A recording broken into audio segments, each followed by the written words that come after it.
With the presuming conclusion of God Valley, many gripes and talking points have been expressed about the quality of what we're reading. I've been somewhat of an outspoken critic of One Piece. While I still do enjoy the story and love discussions and the fans, I have never really disliked any story more than One Piece, except for one. We're gonna get there. Oda has the highest highs and lowest lows of any writer ever. I don't just like shitting all over One Piece if it's not going to be slightly productive. In fact, over 6 months ago, I planned on doing a One Piece analysis praising Oda for being so different and revolutionary. I think that was before the agenda put my brain in a blender. In any news, God Valley was introduced to us in chapter 957 and episode 958, W Toei pacing by the way. This was revealed to us as Roger's claim to fame and the most elusive plot point in modern day One Piece. Roger was a man who the world government had tried their hardest to hide, yet our current antagonists speak of him as if it was just yesterday or something. Without cutting corners, I'm going to explain why I personally think God Valley was a failure. This will just be my opinion, and I am more than open to having a real dialogue and debate for why I could be wrong with the way I think. The first couple of things to establish are the plots taking place inside God Valley. 1. Rescuing Shiki. 2. Fighting Imu. 3. Treasure and devil fruits. I will simply go over the development and conflict resolution aspect to these plot points and give you my reasoning for why they are not good for a satisfying web of plot. Ever since Shiki was introduced as the token hot piece of ass everyone's trying to do, readers thought this was a jarring development. I mean, folks called this shit Goon Valley for a reason. It was always a bit corny seeing the strongest niggas ever go crazy over some Nami clone, but hey, that's just One Piece. Can't be too mad when this is 20 years into the game. The entire reason Shiki was introduced was so she could be the motivator for everyone being on God Valley. Once you get past this realization, you soon realize he's useless past this. A lot of damsels in distress have arcs of their own that are intertwined with the plot. Think Orihime Ichigo. Even the rescue arcs in One Piece follow this. One of the best moments in all of One Piece is because Oda wrote the damsel in distress to be intimately involved with the key players and storyline. Shiki does not have a character arc. Actually, the opposite of one, if I'm being honest. She opens up this flashback asking for Rayleigh's tip. Things happen to her. Then she gets Rayleigh's tip. She isn't involved with anything larger in the flashback. She's barely thematically involved, and she's the designated gooner bait for the plot. My problem with Shiki being involved is due to the lack of setup and subsequent payoff. Shiki being the reason why every key player like Whitebeard, Roger, and Shiki is naturally a jarring development. That's just because how God Valley was introduced was with the utmost seriousness and drama. This enigmatic, super dramatic event was partially dispelled by the nature of Oda's writing, but this is not an automatic failure. If Shaki's character was a sort of exploration on the faults of femininity and intrinsic fear women have of men, this could have been something. If Oda tackled how a woman's beauty weaponizes men, then this could have been saved. It could have been incredibly nuanced writing that would elevate God Valley and even make her relationship with Rayleigh have more layers. Instead, Shiki was the definition of a plot device. This plot point seems like Oda was just horny one night and put this in his story. An additional comment is how Shaki's inclusion in God Valley is never once mentioned or alluded to. It's just not foreshadowed at all.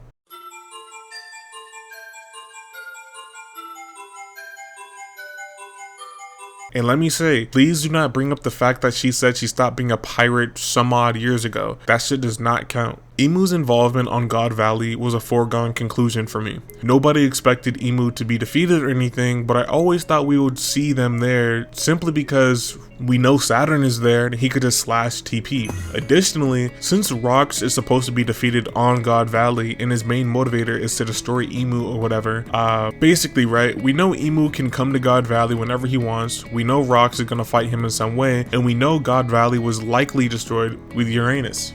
It's Uranus, right? My bad. Everything, in my opinion, pointed to Imu's inclusion. I even speculated we would get Imu's design. You can imagine my disappointment when Imu had the most minuscule involvement ever. I was shocked that Imu stayed a black blob and that he wasn't really narratively connected to God Valley. I mean, sure, he had the Davy clan, but there was nothing connecting Imu geographically to God Valley. I understand this were my own expectations that hindered my enjoyment, but I'm permanently fair when engaging with media. I can realize those were fairly weird expectations and just disregard them. So I think examining what actually happened will obviously be a much more fair criticism wise. The things Imu are intrinsically connected to are probably the weirdest and worstest things ever. The Holy Knights are so ass, it's embarrassing to even think they're going to be tough. The Holy Knights were all useless. These guys are the closest military force to Imu, and if they're not fighting children and helpless women, they can't do anything. One of them got evaporated by Whitebeard, another one got put on his ass by Rayleigh, and their leader was dispatched off screen twice. Garling was stated by the narrator to have his claim to fame because of God Valley, but now we have to assume he paid the narrator to lie for him. These people were bestowed Yuha's blood, but instead of showing off their skill set, pushing the Rocks pirates to their limit, or being generally competent fighters, they were literally fodder for this flashback. The worst part about this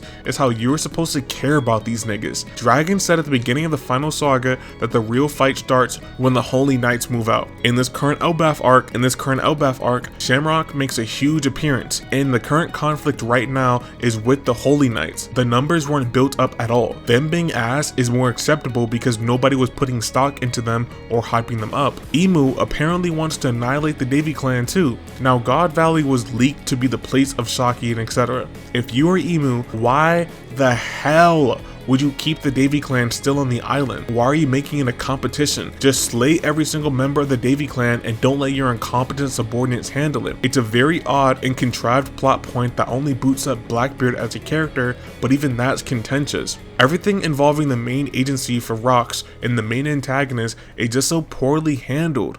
God Valley having rare devil fruits and a bunch of treasure was a pleasant development. The thought of seeing pirates fight over treasure was pretty exciting, not gonna lie. We know Captain John's treasure was a missing plot point all those years ago, so seeing it materialize could be interesting. We also know the Roger pirates had an egg or something. I don't know if that'll be relevant, but it could be. That's the point. It could be. Basically, what I'm saying is that there can easily be a lot of conflict to pursue and maintain treasure. After all, 99% of pirates are after loot. God Valley was a super prosperous island, so I'm sure there will be a fight for resources, treasure, or even just the island itself. When the Roger pirates and Scopper Gabon find the super loot, Ganzui acts like a little kid begging for their mom's attention. Oda is clearly portraying Ganzui in that class of pirate on the Rocks pirates as far below the Roger pirates. You know what that means though, right? There is zero conflict that can happen from any plotline revolving around getting treasure. I just don't get it. Oda wrote the Rocks pirates and the Roger pirates both being interested in treasure, but instead of any real conflict or well-developed plotline, they just made it easy as 1, 2, 3. But guess what? Not only was there no real conflict for getting the treasure, we get very frequent cameos from people like Captain John and etc. But guess what? That's also ass. There is so much mention of this treasure. Each of those chests is worth at least 1 billion berries. Who the fuck cares about Ganzui, Captain John, or Shiki fighting over treasure? And I know this sounds like I'm contradicting myself because I said there was no conflict around treasure. I mean, there is no conflict around the Rocks pirates and the Roger pirates getting treasure. Even if there was quote-unquote conflict with the Rocks pirates, John getting one shot, then Ganzui getting dealt with off screen are terrible developments. When rereading God Valley, there are so many mentions of treasure from Roger, Big Mom, Rocks, Rayleigh, Fodder Marines. Literally everyone mentions treasure, talks about treasure, and has treasure. When you make whole groups of people interests collide, you're supposed to write conflict. That is the entire basis of storytelling, but Oda genuinely did not want to do that. It irks me because it easily could have been interesting. Imagine seeing the Rocks pirates go high diff with the Roger pirates all for devil fruits and treasure. I just don't get how everyone is interested in the treasure of God Valley, but the most we get are a couple clashes, then Ganzui and Captain John being like Drake and Josh. So for me, the vehicles to deliver a sense of climax and drama for God Valley are all super weak and super bad. However, that's only the literal aspects. Shaki, Emu, the treasure, those things are just bad ideas that bog down God Valley. What's arguably more pertinent are the reveals and resolutions. Let's just get into it, I guess.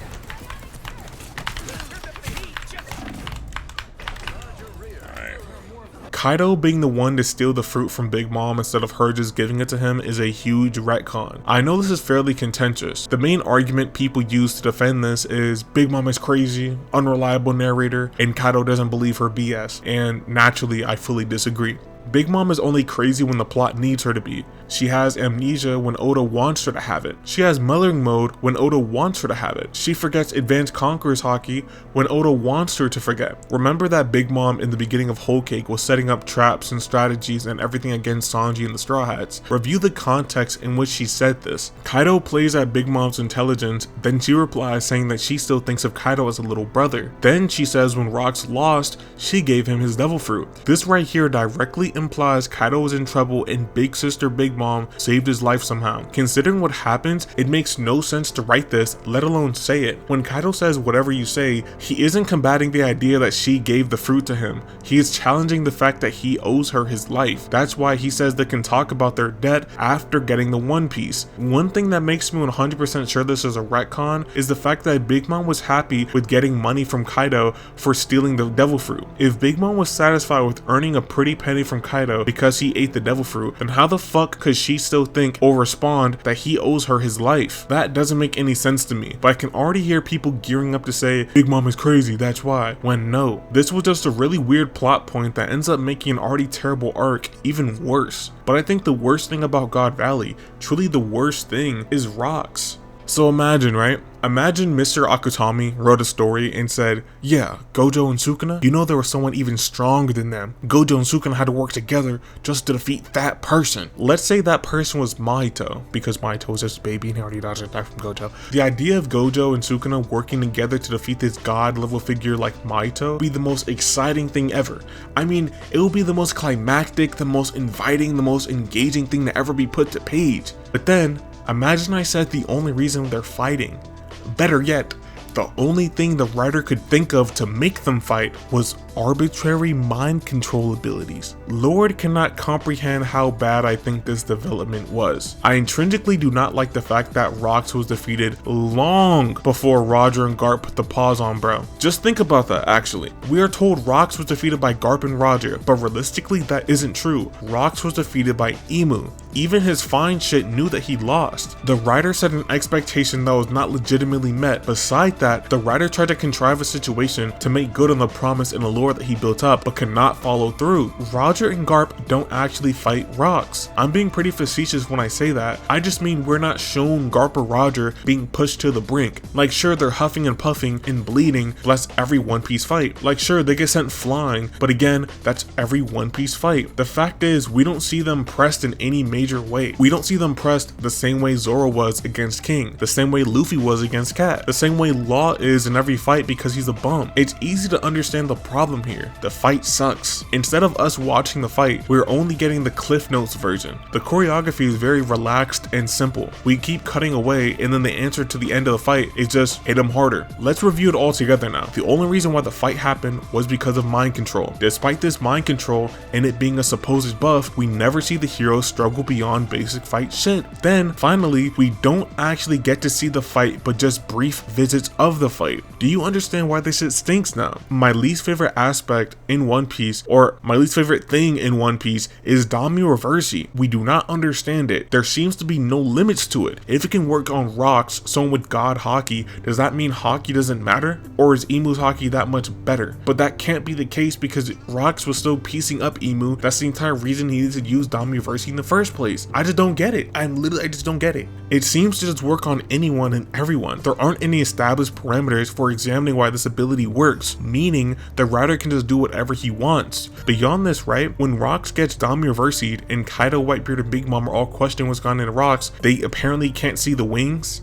the height difference, the teeth, and the obvious evil nigga aura protruding from this dude. This has been memed to death on Twitter, and honestly it's pretty indefensible if Kaido, Whitebeard, and Linlin all think, yeah, Rocks turned on this last second. Everything about Dami Reversi is lame and hurts the series. Because Dami Reversi was supposedly in the cards the entire time, this means two things. One, everyone was predicting Rocks getting Dami Reversi'd. I don't know if I'm gonna have proof for this, but I swear to God, everyone already predicted this plot point. To the point when the leaks came out, it wasn't shocking. I mean, this is anecdotal, but when the leaks came out, it wasn't shocking for me. I was like, oh shit, they were right. Two, this line of dialogue is 100% a retcon. We do not see it on screen at all, and the only way it could logically play out is during the Saki sections where we see Whitebeard and Roger fighting. Either way, these two things occurring just manifest my total disappointment with this event. I don't like God Valley.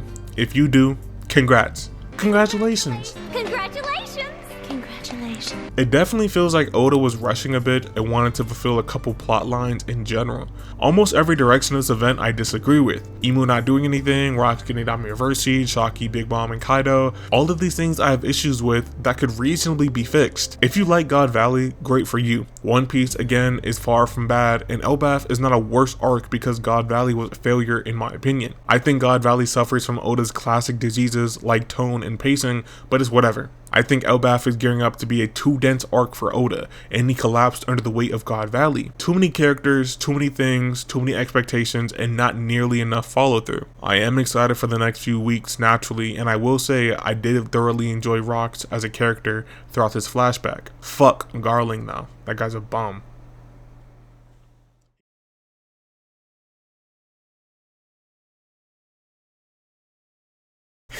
He got that idiot situation alive for him.